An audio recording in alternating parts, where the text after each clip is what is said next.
ये जोधपुर का महामंदिर इलाका है जहाँ जो कि अशोक गहलोत का जहाँ पैतृक आवास है और वहाँ अशोक गहलोत पहुँचे तकरीबन 10 बजे। सबसे पहले अपनी बहन के यहाँ पर गए और इसके बाद अपने पैतृक आवास गए। वहाँ पर उन्होंने अपने माता पिता की तस्वीरों को प्रणाम किया और इसके बाद अपने पुराने मोहल्ले में चहलकदमी करते हुए अशोक गहलोत मतदान केंद्र तक पहुंचे हैं। और देखिए किस तरीके की गहमा गहमी मतदान केंद्र पर है और इसी तरीके की भीड़ पूरे इलाके में थी जब अशोक गहलोत गाड़ी से उतरे और मतदान केंद्र तक पहुंचने तक बड़े बूढ़े बुजुर्ग से लेकर के जो नए बच्चे हैं वो अपने प्रदेश के मुख्यमंत्री को देखने के लिए और बड़े बुजुर्ग जो हैं वो अपने पुराने अशोक गहलोत को देखने के लिए अपने घरों के बाहर आए हुए थे। और अशोक गहलोत ने किसी को भी निराश नहीं किया, लगभग सबसे वो मिलते हुए मतदान केंद्र पर पहुंचे हैं। और फिलहाल अशोक गहलोत मतदान करने के लिए अंदर जा रहे हैं। इन लोगों से बात करते हैं। आप लोग यहीं जोधपुर के रहने वाले हैं? हाँ जी, इसी इलाके के रहने वाले? बिल्कुल।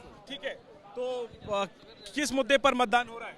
मतदान चिरंजीव 50 लाख सिलेंडर जो अशोक गहलोत के काम पर हो रहा है, उनके नाम पर नहीं हो रहा क्या? पूरी विकास की योजना के पे हो रहा है। काम किया दिल से कांग्रेस फिर से। अशोक गहलोत नाम ही काफी है और काम ही काफी है। वो हमेशा अजय और अजय ही रहेंगे। उनका नाम अशोक है और भारत का चिन्ह भी अशोक चक्र है, इसलिए हमेशा वो अशोक की तरह चमका। सरदार क्या कह रहे हैं? हमारे दिलों के राजा साहब अशोक गहलोत। तो सरदारपुरा से तो वो 98 से लगातार जीत रहे हैं, लेकिन लगातार यहाँ से चलिए जीत जाएं, लगातार 2 बार मुख्यमंत्री नहीं बन पाते वो। इस बार वो कसक पूरी होगी। पर उनके कुंडली में योग है साहब, डबल और मुख्यमंत्री बनने का योग है उनकी कुंडली में साहब। ये मिथक टूटेगा इस बार। इस बार चलिए, समर्थकों को काफी भरोसा है और अशोक गहलोत को भी इस बार उम्मीद है कि रिवाज बदलेगा और इस बार जो उनके काम है वो उनको दोबारा से सरकार में लाएंगे। एक बड़े बुजुर्ग यहाँ पर हैं। आपका नाम क्या है? वीरेंद्र सिंह कछवा। क्या उम्र है आपकी? 80 ईयर्स। आप तो अशोक गहलोत से भी बड़े हैं, आपने उनको शुरू से देखा होगा। आज कैसे आप उनको देखते हैं? 3 बार के मुख्यमंत्री फिर से अपने इलाके में पहुंचे हैं मतदान करने। चौथी बार के लिए देखना चाह रहे हैं। अच्छा, जी हाँ, और 100% चौथी बार मुख्यमंत्री बनेंगे। पूरा राजस्थान उनके साथ में है। उनकी जो योजना है, उनके जो काम हैं, उनके जो कर्म हैं वो उनको साथ दे रहे हैं और पूरा राजस्थान उनकी तरफ देख रहा है। आपने तो युवा अशोक गहलोत को भी देखा होगा जिन्होंने कि 1977 में पहली बार यहाँ से चुनाव लड़ा, हालांकि वो जीत नहीं पाए थे। तब से लेकर अब तक का जो सफर है अशोक गहलोत का, उसको आप कैसे देखते हैं? सिर्फ 4000 वोटों से वो हारे थे 77 के अंदर। मैं लगातार उनके साथ में था और अब तक साथ जुड़ा हुआ हूँ और उम्मीद करता हूँ कि पूरा विश्व उनकी तरफ देख रहा है और उसकी मुझे लगता है कि इस बार चौथी बार वो अवश्य बनेंगे। पुरानी बातें याद है उनको? हाँ बिल्कुल याद है, क्यों नहीं है। हाँ।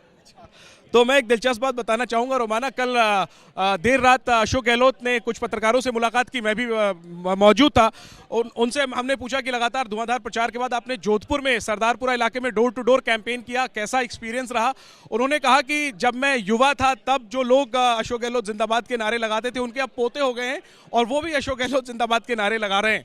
तो अशोक गहलोत की सियासत 50 सालों की है, 3 पीढ़ियां इस दौरान बड़ी हो गई।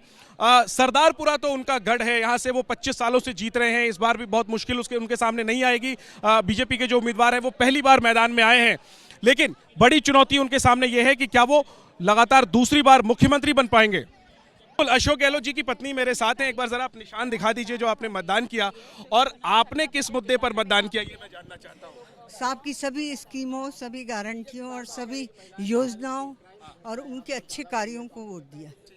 चौथी बार मुख्यमंत्री बनता हुआ आप देखना चाहती हैं अशोक गहलोत को और क्या वो बनेंगे? आपको क्या लगता है? बिल्कुल बनना चाहिए और कांग्रेस की सरकार बननी चाहिए। और अशोक जी एक बार फिर शपथ लेंगे या आप? ये कामना कर सकते हैं, बाकी हाईकमांड डिसाइड करता है। क्या अशोक जी से कोई बात हुई है क्या? वो किसी प्रकार का कितना कॉन्फिडेंस है उनको या क्या वो नर्वस है? क्या फुल कॉन्फिडेंस। अंडर करंट चल रहा है कांग्रेस का, वोटिंग का अंडर करंट है, सब लोग कांग्रेस को ही वोट करेंगे।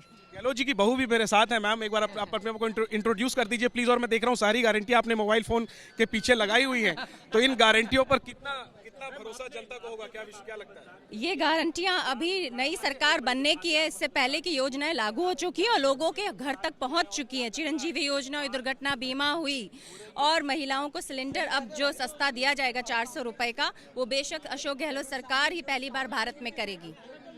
कितना कठिन रहा है बीते कुछ दिनों का? लगातार हम देख रहे थे कि अशोक जी भी कैंपेन कर रहे थे, वैभव जी भी कर रहे थे, आप लोग भी कर रहे थे। तो इस बार का चुनाव कितना कठिन आप मानती हैं अशोक गहलोत के लिए? कितना अहम है ये चुनाव? इतिहास बदलने वाला है। कांग्रेस दोबारा से सरकार बनाएगी, ऐसा रिपीटेशन कभी हुआ नहीं है। इतिहास बदलने जा रहा है तो कठिनाई कैसी है, पूरा विश्वास है। और बहू क्या चाहती हैं, अशोक जी एक बार फिर मुख्यमंत्री बने? डेफिनेटली बहू की बात नहीं है, देश की सारी बहुओं की बात है कि वो मुख्यमंत्री अशोक गहलोत को ही पुनः देखना चाहती हैं, सरकार रिपीट होते जाए ताकि उनका गैस का सिलेंडर सस्ता हो। आपको लगता है कि कांग्रेस को उन्हें मुख्यमंत्री का चेहरा घोषित करना चाहिए था चुनाव से पहले, फायदा होता पार्टी को? ये उनका डिसीजन है, I am not on this condition. आपकी क्या राय है, ऐसा होता तो बेहतर होता? अभी भी सबको पता है, बताए बिना ही पता है उनका लाडला मुख्यमंत्री कौन है। तो रोमाना, अशोक गहलोत की पत्नी और उनकी बहू मतदान करके निकली हैं और कॉन्फिडेंस व्यक्त कर रही हैं कि एक बार फिर सरकार बनेगी और एक बार फिर अशोक गहलोत मुख्यमंत्री बनेंगे।